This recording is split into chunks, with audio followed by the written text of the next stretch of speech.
Oh, great. Thanks, Mother, for replacing the baby aspirin with LSD. All right, welcome in, boys and girls, to the View from C-Deck after a game that a lot of us were slamming our heads against the wall yet again with the Buckeye offense. But Buckeyes end up covering nonchalantly by that 0.5 points if you got them at 18.5 like we did last week, which I picked against us, I think, in the podcast. But in my actual bets, I took us to cover, which didn't end up hitting because I'm addicted to parlays. Of course, it's stupid.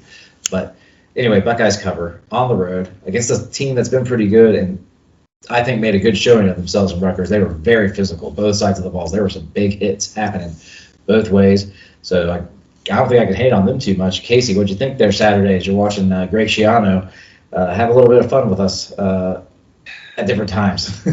I was getting very irritated. We just kept gifting them great field position, and I thought going in, I wasn't worried, but just, on the road, a 6-2 team. It's Rutgers. They could take them a little lightly. Schiano's known for throwing the freaking kitchen sink at us, which he did. So it's like, okay, what are the boxes to check for them to have a chance? They do a trick play that works. Check. We turn it over. Check. We have special teams gaffes. Check. Big check. all of the above happened. I mean, we give them great field position on an inexplicable fake punt. They said it was miscommunication. Mirko, I don't know who else we have, but if he's going to do that shit, sit your ass on the freaking bench. That is inexcusable. But we just can't be doing that. If we punt that ball, if we don't throw the pick, this is a blowout. But we just kept giving them chances, and then what happens when you give a team that's a big underdog hope? They run with it, and it did not look good in the beginning of that second half. But I will say, the more and more this season goes on, it reminds me of 2002, like we've been saying, man. It's like at some point it's almost like I was expecting something crazy to happen for us to turn the tide in that game, and it did. Yeah.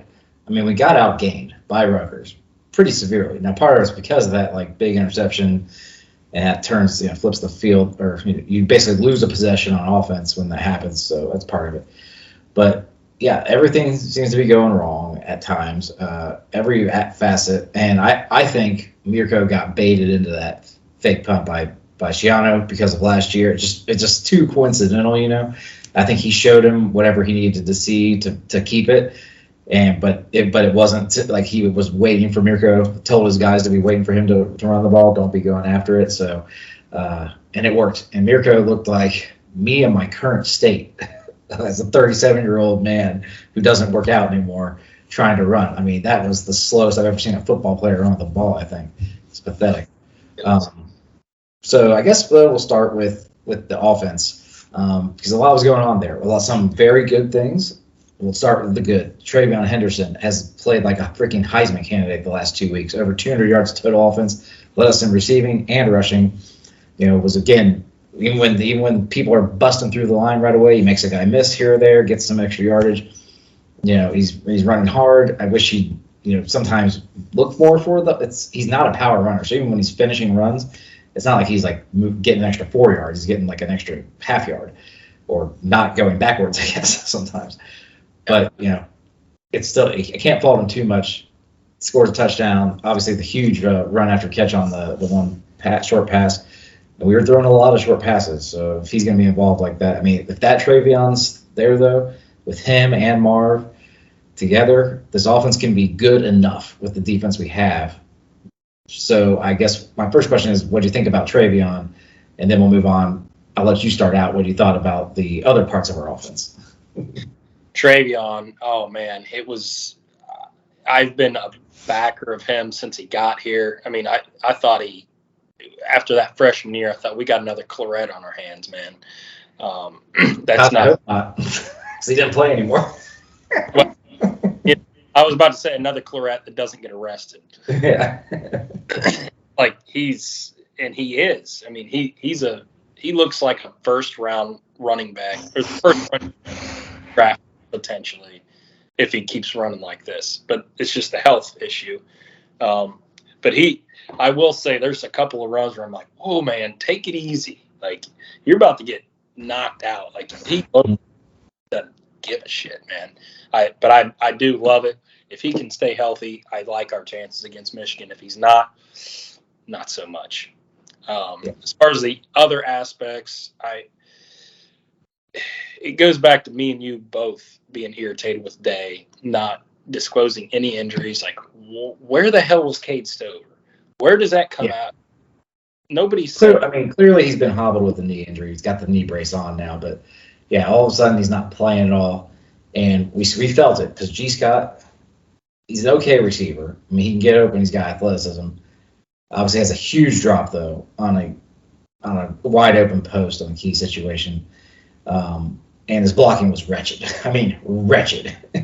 It was terrible right off the bat. He had a terrible block. I think McCord got sacked, but then he has a ridiculous catch for a touchdown that basically kind of made you forget about it. But then he kept missing blocks, and it was just, I don't know. Stover is a huge difference out there. I hope he can get healthy. I don't know how serious it is, but I said it last week too. I've been defending McCord. Last week he didn't look good. He had those turnovers, but it also kind of started with guys dropping the ball.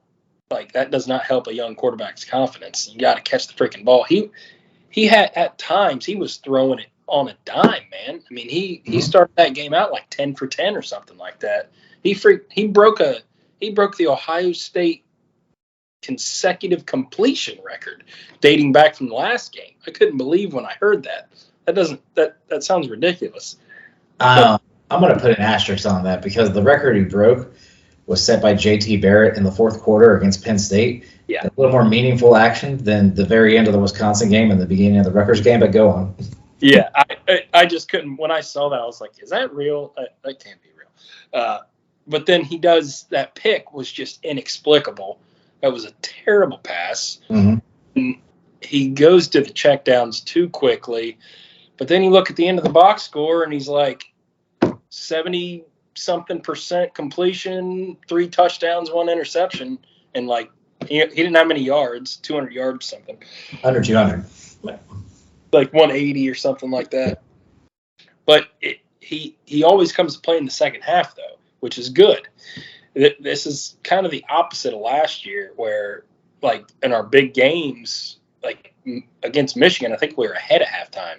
And then they just, like, blew us out after half. And same with Georgia. We had a big lead, and then we kind of pissed on our legs at the end.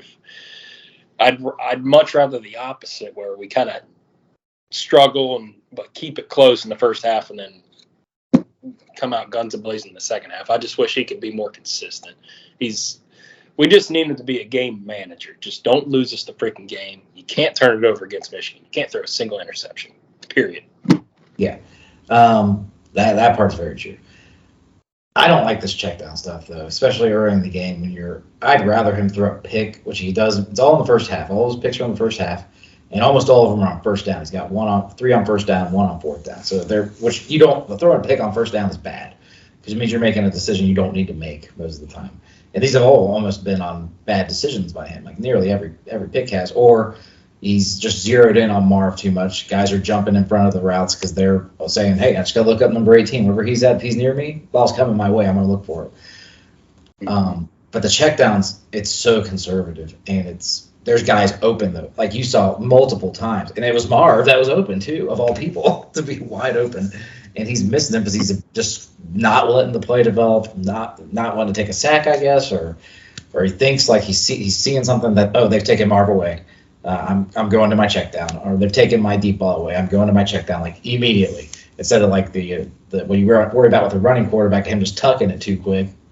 Obviously, McCord's not going to run, so he's just checking it down too quick. And we have Travion in there. I guess that's not the worst idea because he can make something happen like he did. But it's also we scored 7 points in the first half. 7 points. Ain't getting it done. I don't care who is on defense. You score 7 points and a half, you are putting your team at risk. And then when you throw a pick to add onto it, and the special teams gaff, and now your defense is in bad situations and on the field all damn game because you can't stay on the field. It's like I've been pretty patient with him. I thought he's been pretty good for a first-year starter behind an O-line that's not the best. But he's got weapons, baby. And if he's getting protection, which he's been protected decently, he's got to hit deeper passes. He just has to, which he does in the second half, though. Again, 2 more touchdowns, 0 picks. He averages like 10 yards an attempt in the second half. Just do that. Like, what is it? Yeah. I don't know. It's definitely frustrating because seeing Travion run like this, we got the best player in college football. If he could just be even above average the whole game, and with this defense, we're going to be hard to beat. But you can't be throwing interceptions and taking sacks and getting intentional groundings and doing a bunch of stupid shit because against the best talent, it's not going to happen. It's not going to work. Yeah, I mean, he just has to keep getting better, which I don't know if at this point he will. But I guess if he gets everybody, I mean, again, though, Emeka's back, but he seemed not 100% still, or at least not integrated 100%, and then Stover's out. But again, if you're a good quarterback, doesn't matter who's in there, you're going to make things happen. I mean, if you lose everybody, that's one thing. Like CJ against Georgia in the fourth quarter when we're down like every starter we have basically. But if you got Marv on your team and you got Travion Henderson on your team, 30 points should be easy, I think. Like no matter who else is out there. Yeah. But Rutgers does have a good D. Now the other side of the ball. RD played their butts off in the first half, but they got tired by the end of the game and were getting gashed in the running game, basically the whole second half, to be honest. Luckily, Rutgers quarterback Windett was freaking horrible throwing the football, and the pick six was a miracle play. I mean, a great play by Proctor. Josh Proctor was playing awesome until he gets knocked out. We're down 2 starting safeties. We're down a starting corner. Eichenberg gets hurt too near the end, so who knows what kind of mesh unit we're going to be throwing out this week against Michigan State. But So I'll give the defense a little bit of a pass. They're out there forever. They're in bad positions, but 232 yards on the ground, man. What's Michigan going to do? They're going to run that fucking football all day long. So does any of this worry you? What you saw Saturday with the defense? It does worry me. I mean, it was probably their worst outing of the entire season from the defense specifically. The first half, though, it's like, what else can they do? They kept getting good field position. I saw the stat that they were in the red zone 6 times and only scored a touchdown once. Yeah, that's great defense. That's getting it done.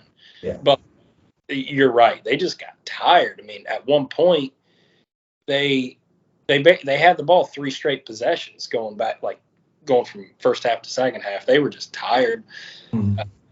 That running back seemed legit. Like he seemed like a good, but it's Rutgers. I mean, we have faced probably 3 better offenses than them this year, and none of them have looked as good against our defense as they did. So it's concerning to be this late in the season. But we were kind of talking before the podcast about Michigan's run game isn't what it was last year, but they're definitely better than Rutgers. So I'm concerned, but it's not that high because we've had all these injuries. We can't let it happen again. See what we look like next week because Michigan State, we could get a goose egg, and I don't know if we should. I don't know if you can say we should get a goose egg because that's hard to do, but we should keep them under 10. If we were healthy, I would say yeah, for sure. That makes me kind of want to take the over in the Michigan State game, but let's. Yeah, D-line plays good again. JT has a bunch of tackles. Tyleek's knocking down passes again, although it didn't count statistically. But I think he put the hands to the face or somebody else did. But, yeah, the injuries are they're mounting a little bit. It's a little scary. When you play your guys this many snaps, too, it's something that could happen.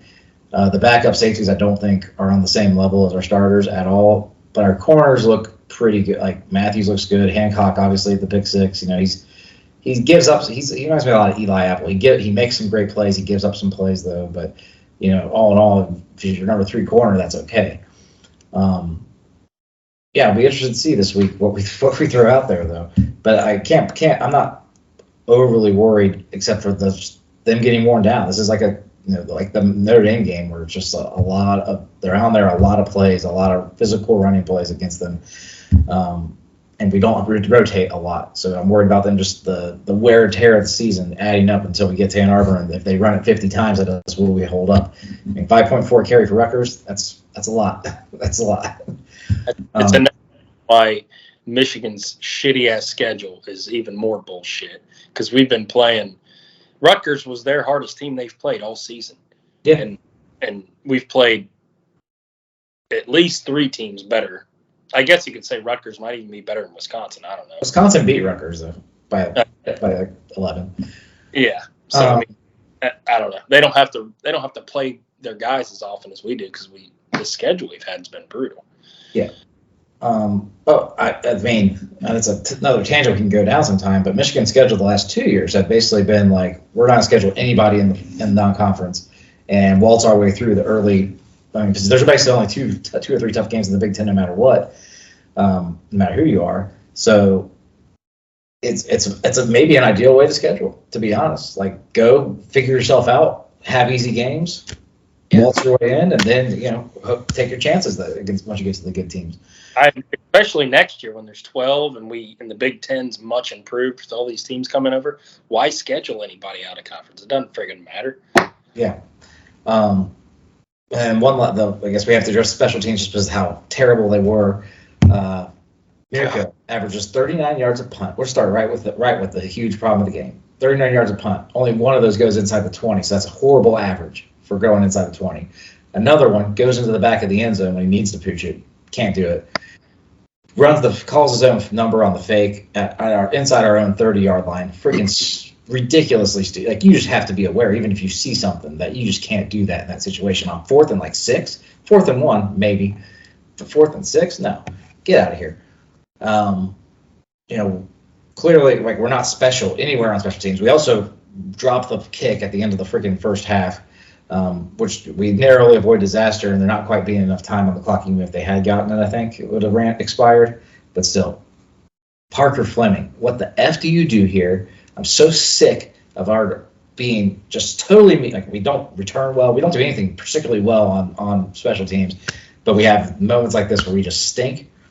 Get him out. We're wasting an assistant coaching spot. That's all he does is coach special teams. He doesn't recruit. And I know my source that I have was on his staff last year. I know he doesn't do anything. What we all think about him is what he is. That is what he is. Nobody, if you whatever you think about Parker Fleming, you're right. It's just so surprising because I guess we're just used to, Tressel, it was almost like that was more important than anything else with special teams. And then Urban, you had to play well on special teams before you got playing time. Mm-hmm. And you'd think it would translate over, but it's just, our field goal kicker is the only thing that is actually decent. Because he hasn't made one over 41 yards yet, so let's not get too happy about that. Okay. But you're right. That can turn the tide of a game. Olave blocked that punt against Scum, and that was like the changing point. And I don't see us doing any of that this year. It's definitely a concern. That usually is the 50-50 game. That can be who wins it, and we more than often lose that battle. Well, it's what can even it out for a team like Rutgers, like you said earlier. If we are the underdog, and I think we will be going into Ann Arbor, that's what we need is a play from special teams to make it big. And I just don't. I'm just hoping they don't lose us, like make negative plays at this point. Yeah. I don't have any faith they're going to make positive plays. Yeah. Before we get to the very end, I wanted to ask you. I texted you and you never responded. I'm curious what you think because I honestly don't know what I think. But for Marv's Heisman chances, did 2 touchdowns, no yards, and a couple catches make his Heisman candidacy go down, level, or up? Down. He needed something that, like, now he's going to have to go off against Michigan to be in the Heisman conversation. 200 yards and 3 touchdowns, that kind of off, because he needs stuff to keep him in the headlines against these bad teams. Because you got Penix is still throwing, and Bo Nix are Penix had 6 touchdowns on Saturday in a blowout win against what was supposed to be an okay opponent. Cal's kept things close with like everybody this year, and they freaking destroy him. Penix is obviously putting up like crazy numbers over there, and besides the fact that he's only a wide receiver, and it's harder for them to win it against first quarterbacks. He needed like that streak he had until this week of 4 straight 100-yard games. He needed to like keep that going, so you have like he's breaking records in whatever. And 2 touchdowns is great, and now his stats are great, but overall, but you need crazy stats to be able to win the Heisman as a receiver. And I mean, now he's on pace for like 1,300 yards receiving and getting it done. Yeah, I mean, before he caught that last touchdown, I thought his Heisman chances are done. But then he caught that second touchdown. I'm like, maybe. I'd like to go. I'll get that for you in a minute. I'll look up his Heisman and see if they moved what they did actually do. Oh, they got worse than I bet on it. Okay. It was plus 1,000 there. Well, that'll do what we thought about Rutgers overall. I think I'm going to say, since I actually bet it that way, that since it wasn't one of my actual picks in our gambling either, we both had under though. No, I think I had over in this one, over and the points. Either way, I'll take a 1-1 this week, and you were 1-1. I think you had under, but you always go under, and we go over this week. I think you have them again this week. So now Michigan State though, coming into the shoe. I think we all remember 2015, so we want to kick the shit out of them, and 2013. We want to kick the shit out of them every time we play them. And they're bad this year, real bad. But they finally got a win in the Big Ten. First Big Ten win against Nebraska at home last week by 3. So they have a little bit of momentum coming in here. But they are 30.5-point dogs. I thought in my head before, I was trying to guess it. I said 29.5. I was close. What do you think this week with Sparty rolling in? They are stinky poo but they've been relatively competitive against the not-so-great teams. But against Washington and Scum, got their doors absolutely blown off in both games. Oh, I'm expecting us to completely destroy them, but if Stover's not there, if Burke's not in, Proctor, I assume, will be back, but it depends on how banged up we are. The other thing is, and I kind of want him to, I don't know if he will or not, if Dave puts kind of a carry limit on Henderson, if this game gets out of hand, I guess what I'm saying is we're gonna win big, but I don't know if we're gonna cover, because once it gets to like 28 or 24 or something, I think he's gonna put the brakes on to not let anybody get hurt, because we just can't afford it right now. But I do think a shutout is in the cards though. I'd hope that's what he does, but knowing Day, he's gonna keep the starters in for too long because that's just what he does. I would expect maybe on defense we'll see that a little bit more, and that's why I don't think the shutout's there. I think they get to 10 at least on us. I'm thinking I like what's the over 46 right now, with us being 30-point favorites. What's that implied? Like 36-10 win. 7-10. Yeah. Yeah. I guess that would be like 32-10. I don't even know. 32-12. 33-13, that's what it is. It's 33. No, I don't even know. 30 points, 46. Anyway, doesn't matter. What it is it's 38-8. That's what it is.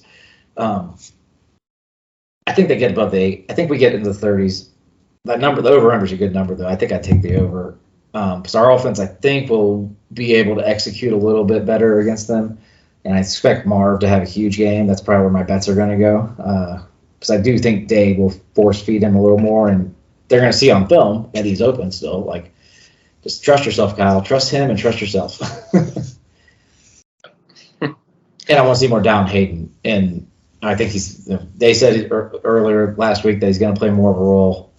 Let's get Travion below. Chip can't run the ball. He's just not an effective runner in my eyes. So let's get down in there because we might need him later. I agree. That's kind of what I'm hoping. Like, that's my perfect 1-2 punch is Henderson and Hayden. We've only seen it once, the Maryland game last year. But every time Hayden's in, he probably averages at least 5. I bet he averages 5 yards a carry, something around there. Yeah.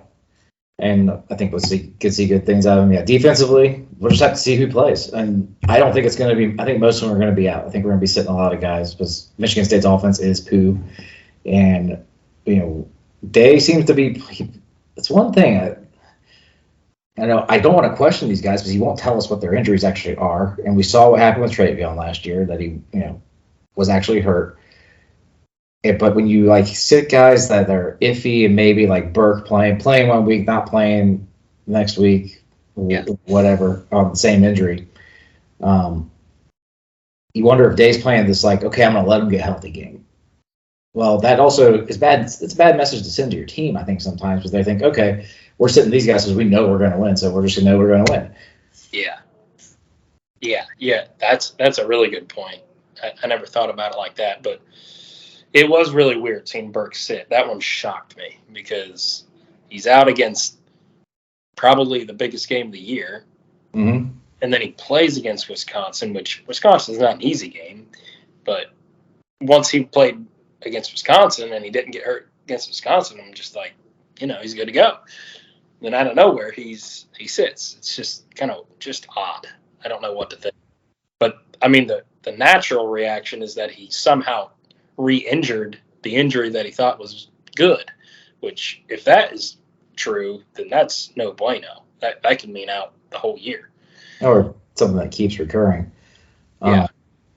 If Eichenberg's out, I mean, the big thing about him is he's the leader of the defense. And he's definitely, you see him out there changing things up and moving guys around all the time. But I'm excited to see Jordan Hicks. Cody Simon's played really well when he's been in. I think he should be playing over Steele Chambers at this point, to be honest. Not splitting. He should be the one playing. So, between those three, I'm not too worried about the linebackers. But the secondary, if they were missing both, I think Proctor will be back. He seems like he's fine.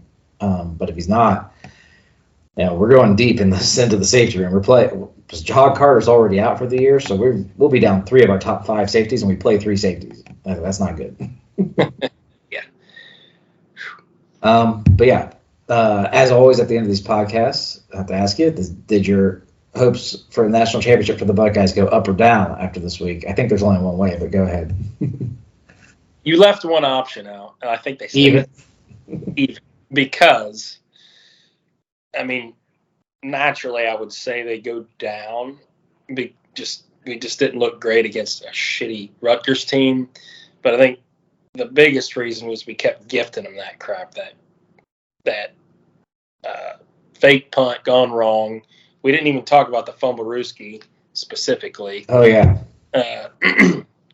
That's not going to happen the rest of the year. I mean, I guess it could against Michigan State or Minnesota, but Michigan doesn't have the balls to do something like that.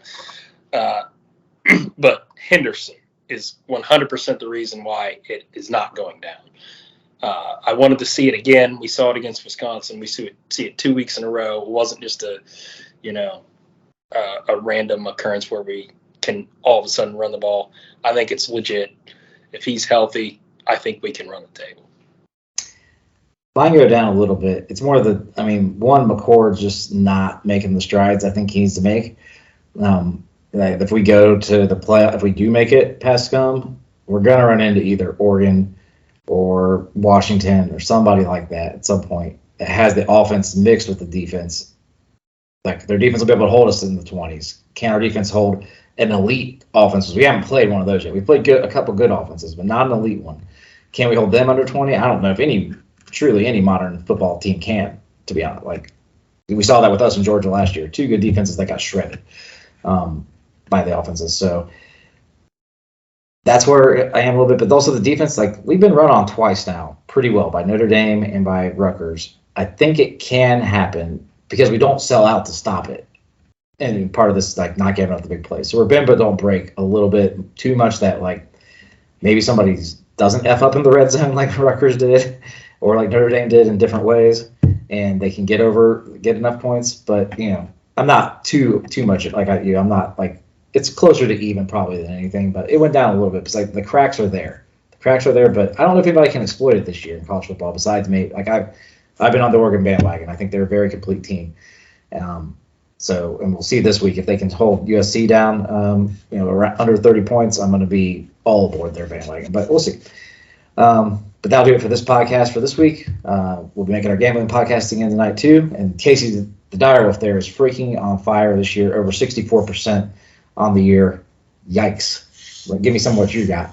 But we will like to have you guys subscribe, comment. We'll see you guys next time. Hey, guys. Oh, big gulps, huh? All right. Well, see you later. A rich man's world.